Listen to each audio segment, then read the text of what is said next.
segunda ola, la esperanza de todos los países es la vacunación, por supuesto, se empieza a transitar un escenario de recuperación en el 2021, que los países que menos acceso tengan a la vacunación van a ser obviamente los que también más complicados estén para mostrar un aumento permanente en la actividad económica.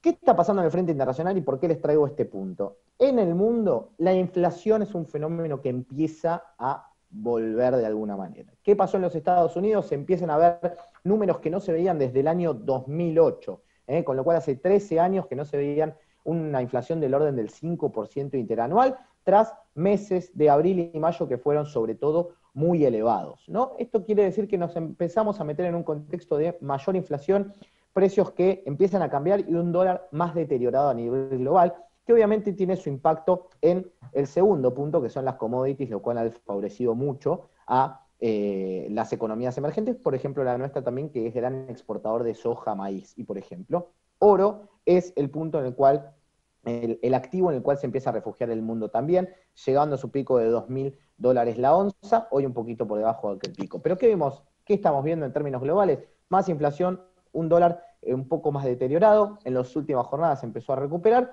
y esto llevó a un precio de commodities elevado que a la Argentina obviamente le sirve. Con lo cual, tasas bajas de interés, más flujos de inversión en el mundo que van a buscar a mercados emergentes, buscando algo más de riesgo en términos de tasa de interés, y a su vez precios de commodities elevados. Contexto externo en términos de precios favorables para la Argentina, contexto negativo en términos obviamente de la pandemia y una vacunación que no está del todo acelerada como si ha pasado en otras economías quizás más avanzadas del mundo, ¿no? Hay mucha relación en lo que pasa con el PIB per cápita y los procesos de vacunación.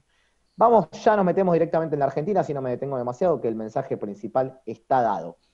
Que obviamente en los años electorales la economía argentina tiende a tener un mayor caudal de incertidumbre, tiende a tener mayor dolarización de carteras, o sea, gente que busca dolarizar los pesos que tiene hasta el momento, con lo cual hay una búsqueda de freno a ver qué está pasando en la economía, algo que en general no pasa. Si nos fijamos un poco lo que sucedió en Colombia, que tuvieron crisis sociales muy elevadas, en Perú lo mismo, en Paraguay tuvieron que despedir ministros, Perú acaba de tener una elección, incluso Chile, que tuvo el año pasado incendios dentro de Santiago de Chile. Bueno, un montón de conflictos que estamos viendo dentro de la región a nivel político y social que no tienen su correlato o por lo menos no de manera tan estricta, en las variables económicas. Los riesgos países de esos países no se han disparado, los tipos de cambio de aquellos países no se han disparado tampoco. Digo, son conflictos políticos que en lo económico no tienen el correlato que acá en la Argentina siempre tienen,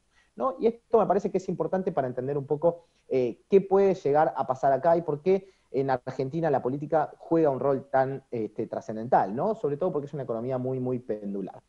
Entonces, ¿qué viene haciendo el gobierno en el último tiempo? Básicamente, la complicación mayor que encuentra el gobierno tiene que ver con la inflación. Básicamente, el gran desafío que va a tener el gobierno en este punto es que la inflación que la logren controlar, ¿no? Y estamos viendo un proceso en el cual las líneas grises vemos cómo es la inflación mensual, la línea azul vemos la inflación interanual, como fíjense que después de diciembre se empieza a aumentar nuevamente, obviamente ante mayores números de la mensual, que contrastan contra números bajos de los primeros meses de la pandemia, ahora tenemos números altos, y los puntitos verdes nos muestran la devaluación. Fíjense cómo la devaluación de la moneda en general acompaña a la inflación, y ahora estamos en un proceso de frenemos el tipo de cambio.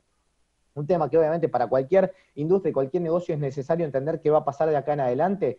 Lo que sabemos es que de acá a las elecciones el proceso de lo que quiere hacer el gobierno es atrasar el dólar. Fíjense que cuando vemos cómo se han movido los precios relativos, acá tenemos la inflación mensual y la inflación acumulada de los distintos bienes que digamos, revisa el INDEC.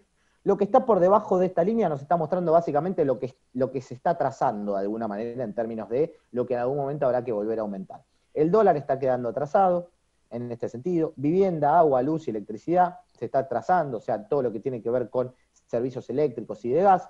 Los precios regulados de la economía, o sea, los que el gobierno tiene cierta injerencia, los están atrasando. Salarios se están quedando atrasados dentro de toda esta cantidad de precios, y tenemos otros precios que han aumentado mucho en el último tiempo, muy por encima de la inflación, como los materiales de la construcción, la indumentaria, los combustibles, bueno, todo esto se encuentran por encima. Pero hay ciertas anclas, que son los que están abajo de esta línea, que están haciendo que hoy la inflación no sea quizás no se dispare tanto como sería en un contexto de precios completamente liberados, a partir de que los combustibles ya tuvieron todo su ajuste, el gas sigue con un aumento menor al que el gobierno había pronosticado, el dólar lo están atando, como vemos en este gráfico de acá, a la izquierda, y los salarios todavía no han recuperado parte, hoy tendremos el dato de abril, pero no han recuperado parte de lo perdido hasta el momento.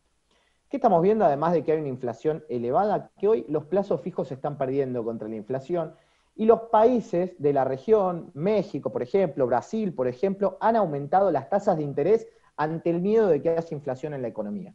Entonces, cuando los precios se empiezan a recalentar, lo que hacen las economías es levanto la tasa de interés, doy incentivos a que la gente siga ahorrando en mi moneda y a que no consuma, sino que ahorre. Entonces, en Estados Unidos no tuvieron necesidad de aumentar la tasa de interés porque hubo mucho ahorro. En las economías emergentes, digamos, principalmente las de Latinoamérica, lo que están haciendo es elevemos la tasa de interés para que la gente consuma menos y controlemos de esa manera la inflación.